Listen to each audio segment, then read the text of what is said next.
Today, we're going to see some leftover showers, very different though, and then the winds. And Austin actually alluded to that when he was out there this morning already, and they're going to increase today.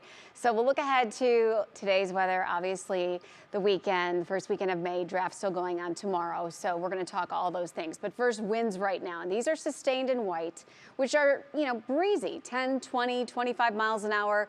By midday, winds are already going to be sustained 20 to 30 with higher gusts. So that takes us to here. This is this evening at 7 o'clock.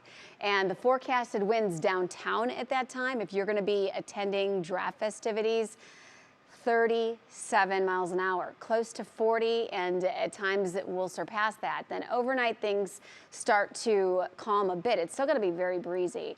Tomorrow, though, look at this, and it's definitely a bit lighter as we get into the day, and then it picks up again later in the day. So we've got a lot of weather going on because there'll be another system approaching later in the weekend. Temperatures are 40s to near 50. We're not moving much. We're going to have the winds, we're going to have the leftover showers, and we're going to see sunshine today too. So it is really a mixed bag. And across the Great Lakes right now, we are definitely dry.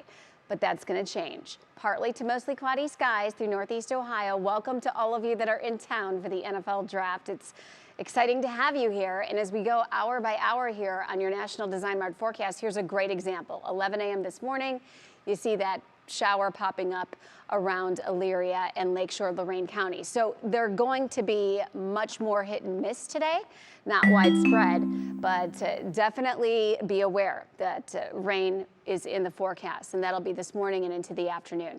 And then tomorrow looks just sunny and breezy. We'll be in the 50s.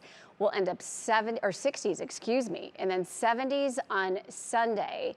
On your Union Home Mortgage 7-day forecast, next week looks pretty rainy, Maureen. Looks like it. Yeah. All right.